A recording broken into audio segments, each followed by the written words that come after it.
When it comes to the biggest franchises in gaming, few can hold a candle to the monolith that is The Legend of Zelda. From A Link to the Past to Ocarina of Time, and today with Breath of the Wild, the series has been making massive waves in the industry for decades. But where did it all begin? Well, with this shiny cartridge back in 1986. Yeah, Zelda basically invented the adventure game genre. Sure, there were games before it, like Adventure on the Atari and Hide Lied, but well, when it comes to the original adventure game, Zelda reigns supreme. These days, it makes sense to just Google the best routes to play this game and go from there. I mean, it is pretty notorious for being quite cryptic at times. However, I want to challenge myself today. I want to immerse myself in the game and kind of play it how kids would have played it back in the day. So take out the paper and pencils and get your guides ready. We're going old school.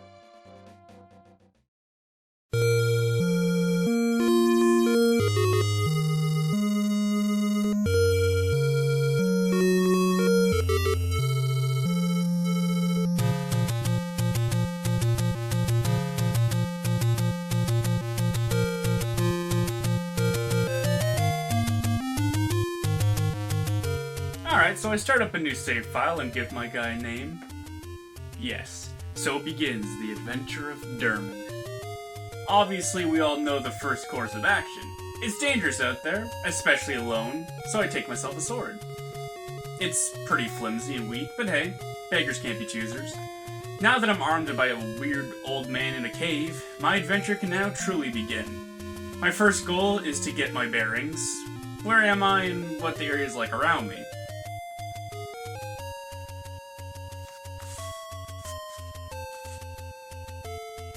A few Octoroks and jumpy dudes, no biggie. I have a rough memory of where the first dungeon is, so I'll go off of that. Oh hey look, a shop. Surprisingly, my one single rupee isn't enough to buy diddly squat, but I'll keep this place in mind. So something I really like about this game is how exploration is rewarded. Adventuring equals progression. A simple equation, but it puts the powers in my hands. How much do I want to adventure and find things to make myself more powerful? Well, for the moment, I am supremely weak. It doesn't take much for me to get overwhelmed. I'm already clinging on to life here. It isn't easy to move around this world yet, so maybe I won't mess around and just head to the first dungeon. Not too hard to find, luckily. The threats are quite small, but hey, so am I, so I still gotta be careful. A big advantage in this game is having full health. I mean, obviously, the more health, the further away you are from dying. But an added bonus is being able to shoot a sword out of your sword. It can make challenging encounters a breeze. But obviously, keeping your full health isn't the easiest thing in the world. At only 3 hearts right now, it's not too bad, but later in the game, it's going to become quite the luxury. I tend to like to explore these dungeons as much as possible. You can find a compass which allows you to find where the boss is. Only mildly helpful, honestly. There's also the map which shows the entire layout, which is very nice to have. Makes it a lot easier to find those secret rooms. I mean, I do have my guide here, but I'm going to try to use it as little as possible. Bombs can also be very nice to have, since some rooms are only accessed by blowing a hole in the wall. I don't have any bombs right now, so I'll just have to ignore that for now. Overall, this first dungeon doesn't really throw anything at me that I can't handle, even with just my weak sword and no health. I find a bow and pass some spikes of doom. Nice to have, but without any arrows, it won't be too helpful. After beating up some boomerang bros, I get a boomerang for myself. Haha, my most trusted ally. Seriously, this thing is going to serve me well. Simple, but quite effective.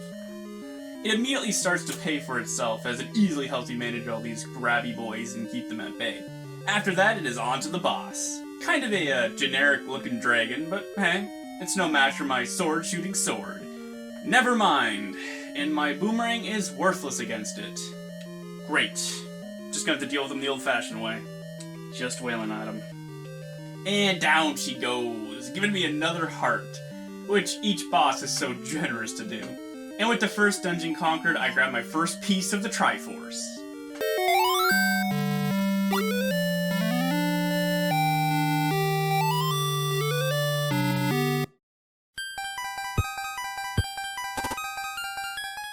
On my way out, I happened to pick up some bombs from these Octoroks. How kind of them. Sure, these will come in handy. So now I'm traveling along the ocean here. Such a soothing noise. So there are some kind of power-ups in this game. The most common things enemies will drop on death are hearts and rupees. Makes sense. Sometimes, though, an enemy will drop a fairy, which you can consume, and they'll heal a lot of health. But even rarer is the stopwatch, which freezes all enemies on screen. It only works on the screen you get it, and it is very useful. But it is very rare, and you can't rely on it dropping, so honestly, it doesn't affect gameplay that much. On my way to the second dungeon, I come across some statues. Sometimes the best attack is to not. So I just ran to the stairs it was guarding and got some rupees. Oh wait, it's a secret to everybody? Oops. Well, last I checked I was a body, so it's kind of already exposed. Thanks anyways. And bada boom, I found it, just like that. Well, okay, honestly this one did take a little more searching than I was expecting. I was battered and bruised, but I was determined. Watch out, Moon, I'm coming for you. After first entering, I come across some snakes. Pretty easy, I figured they'd be... Well, okay. Lucky hit. So it seems that their gimmick is that they rush you if you are in their line of sight. Good thing the AI is super simple, so it isn't too hard to avoid them not knowing this. Seriously though, AI in this game is mostly just wandering around aimlessly. Anything that actually targets you is a rarity. I guess I can't blame it. It is an NES game. Things can still get a little tight if there are a lot of enemies on screen. Sometimes this actually makes them tougher since their movements are unpredictable. Things go pretty easy for a while until I hit this room with these blue guys. Not only do I have to deal with their boomerangs, but also these fireballs being shot from the corners. So I'm coming back with a new tactic. Running around and desperately trying to dodge things. It somehow worked, just barely, and I got a new and improved boomerang. I don't really know exactly what it does, but hey, it's blue, and that's improvement enough. Just a little further is the boss of the dungeon, a single Dodongo. Pretty anticlimactic. I actually don't know how that even worked. Usually they have to eat it first, but whatever, I guess. The moon is conquered and Triforce peace achieved.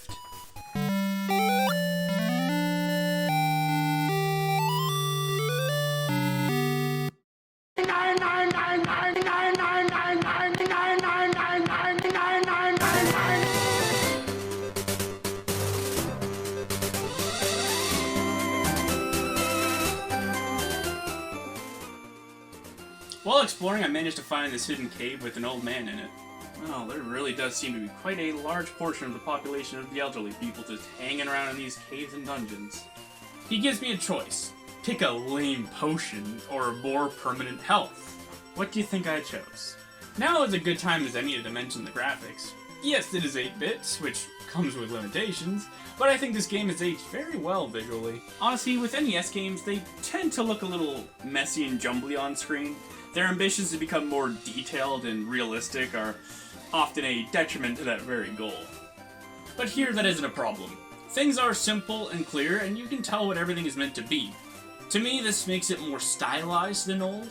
Nintendo knew the limitations they were working with, and instead of trying to push it to its limit, they worked with what they had and made an experience that fits comfortably within them. Also, side note, very gracious for the save feature. Sounds obvious today, but back then, well, this certainly beats the hassle of a password. And only a bit more light searching revealed the third dungeon. Let's do this. So far, so good. Pretty easy with these slimes. Oh, whoa! Now these guys are trouble. These bad boys are dark nuts. Aside from the unfortunate name, they're some of the tougher enemies in the game. They are fully protected from the front and do hefty damage. And remember how most enemies have random AI?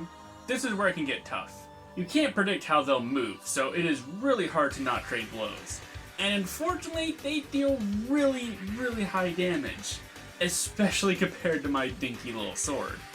So yeah, this just got a bit tougher.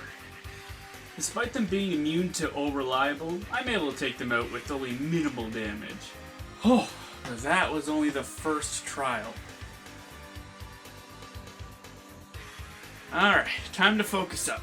This is when things start to get pretty challenging.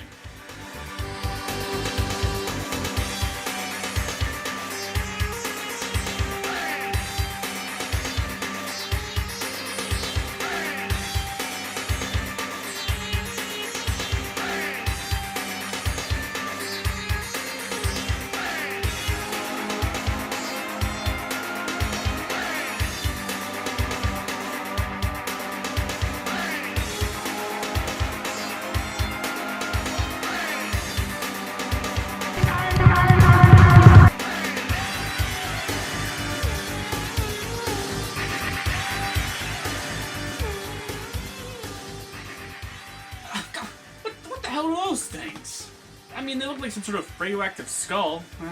They aren't too bad to face, they just kind of stop you from using your sword for a moment. Still quite annoying, though. This boss is quite something. I mean, I have no idea what it's supposed to be, but it is quite challenging. I tried coming here with my shooty sword, but it wasn't working very well. It gets so fast and it won't sit still. Then I tried using bombs and, well... basically, just use bombs here. And with that abomination taken care of, I get my next piece of the Triforce.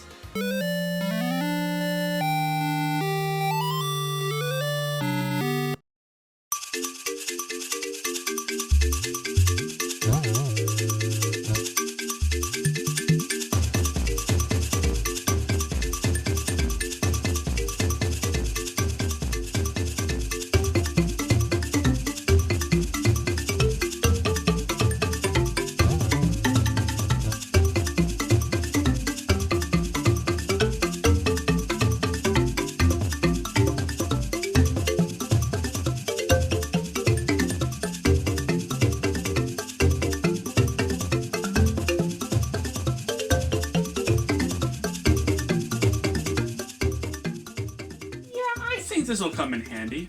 I don't really remember how or when, but hey, it's gotta be in the game for a reason. Finding the 4th dungeon isn't that big of a deal. Once I have the raft, it is quite simple. Well, here we go. So far, so good. These gargoyle enemies are pretty easy. These dark rooms are a little annoying, but nothing a candle can't fix. Soon, though, I come across these bad boys. I think these are called like-likes. I don't know why, but they are tanky. Super annoying to fight, but for now, they're quite manageable.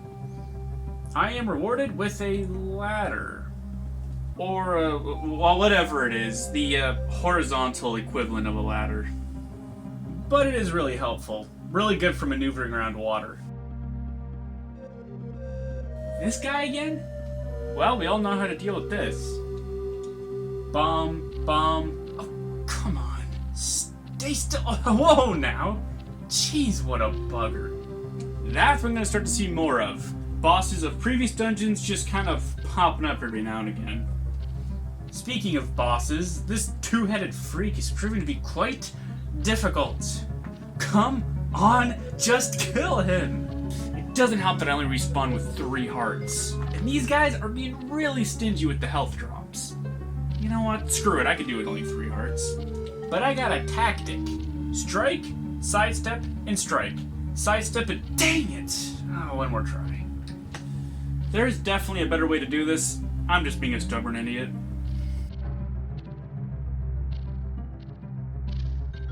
Yeah! See, sometimes perseverance is the answer. Are there potions in the game? Yeah, I knew that. Shut up. Just let me have this.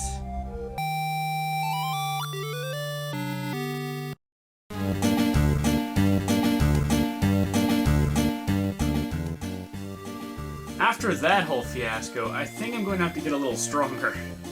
I know there was this 1 heart that I can get. Yeah, there it is. But I'm going to have to go north and find something to help me out here. I'm starting to feel very underpowered. Well, I did find this old man in a cave. Surprise, surprise, who gives me a note to give to some old woman. Not exactly what I was looking for. I find this tree cave thing, and After a long battle against these flying dudes, I get inside. I'm offered a money-making game, and I end up getting 50 smackaroos. Not bad.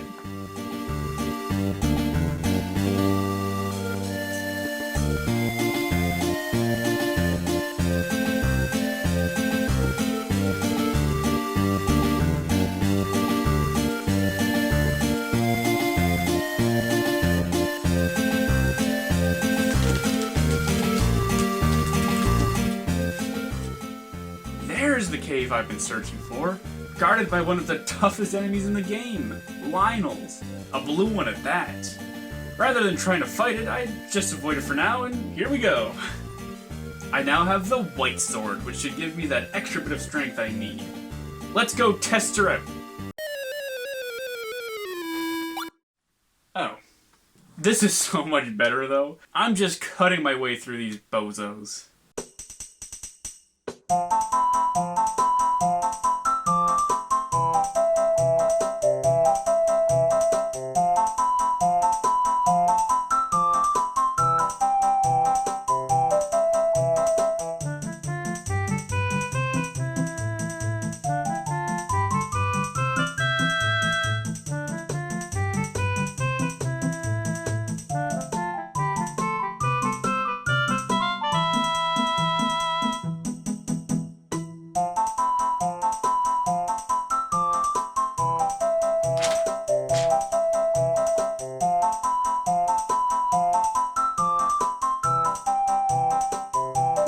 Nice.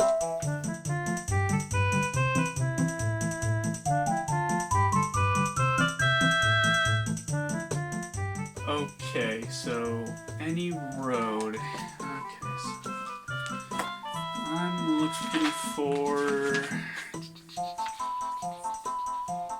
There we go.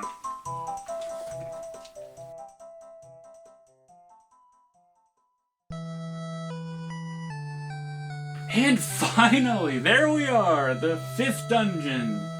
Man, this one is a process to find. Good thing I got that white sword and magical shield when I did, because now, this one's a doozy. Now we have to deal with floating cat heads. Okay.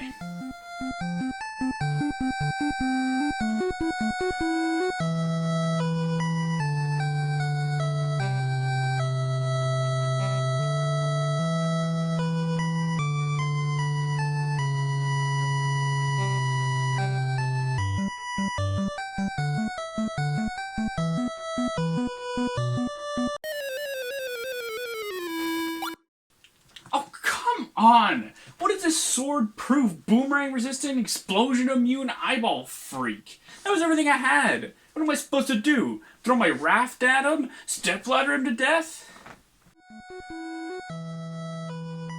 Dig Dogger? What the heck is a Dig Dogger? Is that a Dig Dogger? Sound, huh?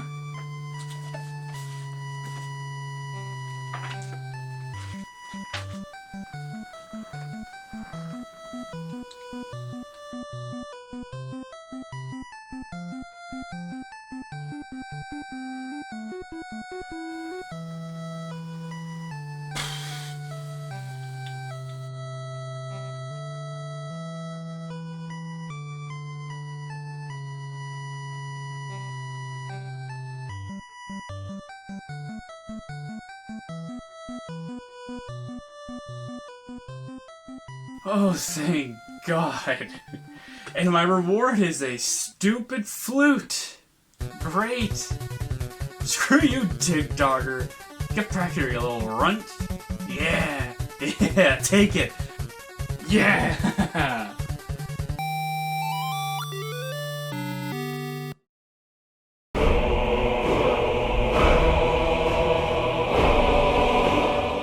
After a challenge like that, not a whole lot stands in my way. It doesn't take me long to find the next dungeon.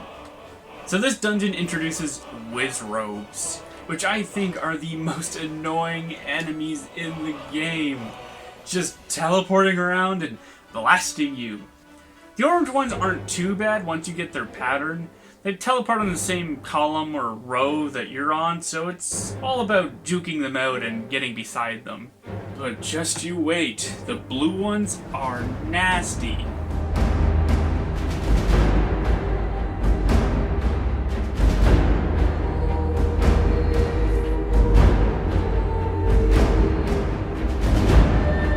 Oh, this is a tough one. And coming back with only 3 hearts is truly something special. I just need that perfect run.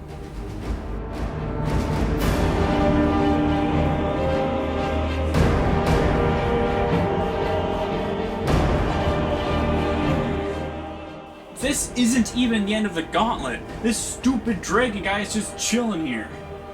Great.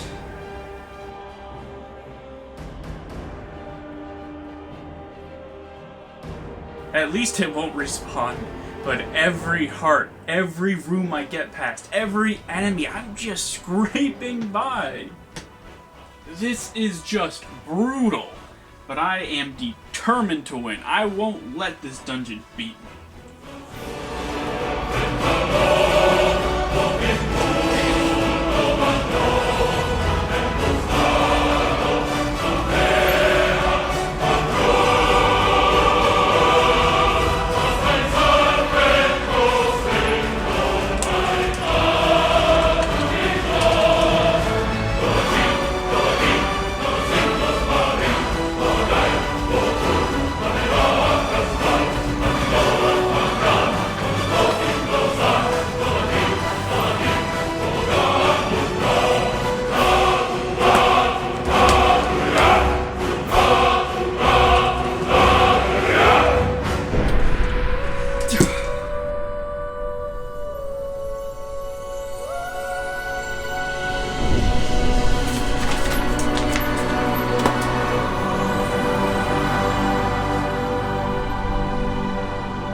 Oh my god, why is every single boss immune to every single attack that I have? What am I supposed to... Oh, god, I'm such an idiot. It's the stupid, dumb bow and arrow. Oh my god. You know what? No more screwing around. I'm getting a special item to make me stronger. The blue ring. Yeah.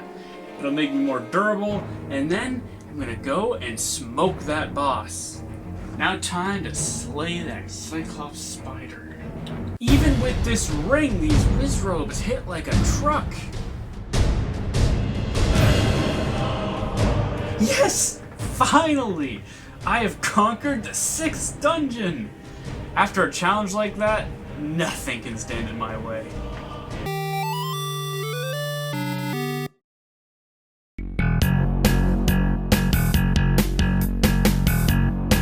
So right off the bat, no more being dumb. I'm picking up a potion after that, and not the cheap stuff, the good kind. Nothing ahead will really be as tough as that. The jump at difficulty there was kind of insane. There really isn't much the overworld can throw me now that I'm this strong. And after playing a tune to a pond, we're all set to take on number 7.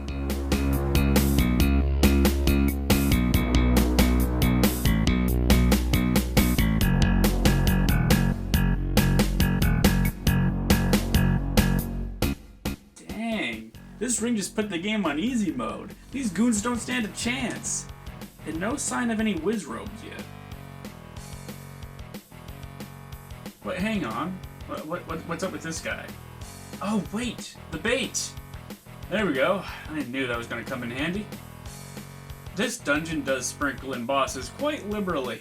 But since I've already dealt with all of them before, they really aren't too much trouble. And before long, I reached the boss, which is a total pushover. The demon might be a bit hard to navigate, but compared to what came before, this is a piece of cake. Another Triforce piece achieved.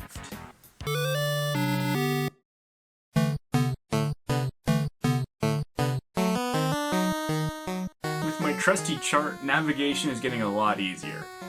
By this point, the game expects you to be quite strong, so I'm dealing with the toughest enemies of the game. But I'm more than ready. However, there is one more tool that I need. After traveling through the spooky graveyard, Move this gravestone out of the way to find another old man. But this one offers you the most powerful sword in the game, requiring 12 hearts to even be able to use. The magical sword. Sure, magical sword. I always thought this tree seemed suspicious. Lo and behold, it houses the 8th dungeon. This dungeon is still not too bad, and the magical sword makes quick work of most enemies. The only ones that give me trouble still are these blue dark nuts. My stubborn persistence has gotten me this far, and it won't let me down now. My reward for my troubles is the Bible? Sure. Let's spread the good word of Hylia. No one seems interested in my sermons, and before I know it, I reach a 4-headed dragon. Cool. Now I get to make you suffer 4 times as much. Nothing can stop my magical blade and boomerang. The final piece secured. Now, it is time for the final challenge.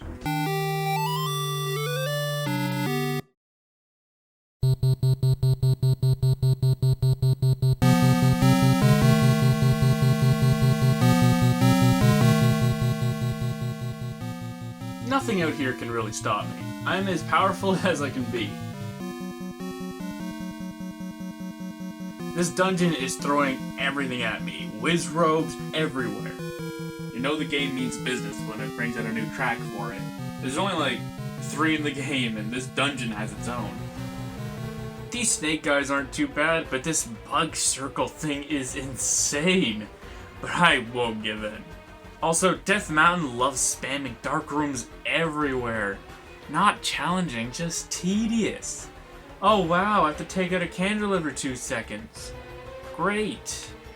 And now that I'm actually playing the game right, these potions really help me get through the dungeon. And now, I got a red ring. Hey, now I'm invincible. Oh really? I'm not supposed to just stand here until I rot? I'm getting tired of these senile old men.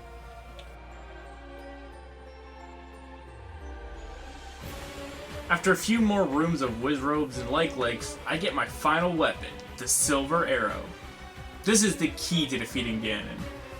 This isn't going to be a repeat of the dragon. I got the proper tools, now it's time to finish this. It really is a gauntlet, but after a bit, I have the path memorized, but it is a journey. All I have to do is to get to Ganon with as much health as possible, so I gotta pick my battles and avoid confrontations where possible. But now it's time. The final battle. All comes down to this. I flashed the now completed Triforce. Imagine getting here without it. And the battle commences. He's actually sort of a coward, going invisible and teleporting around the room and shooting fireballs. Come on and face me!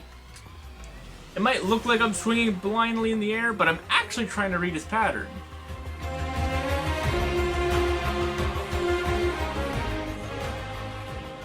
Three successful hits and he is down on his knees. Taste the power of the silver arrow. Wait, silver? What is he, a werewolf? Either way, Ganon is defeated and... Man, imagine dying to the fire at the end here. The hero of legend, Durman, has successfully saved Princess Zelda and all of Hyrule. A bit of an anticlimactic encounter, but it's well presented. I mean, did you see the skull on the ground? But hey, that's the original Legend of Zelda. Does it hold up? I would say... depends.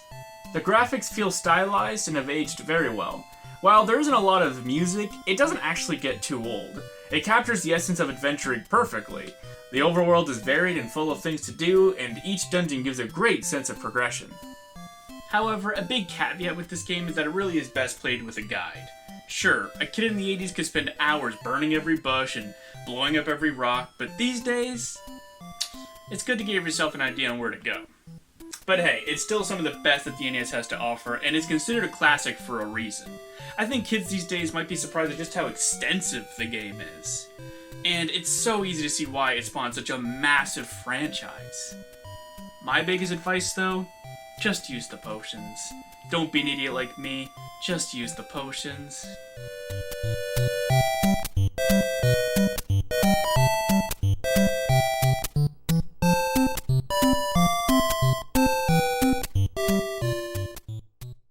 so much for watching. There is certainly more to come, so if you enjoyed this video, consider subscribing to not miss out. But that's all for now. See ya, and stay awesome.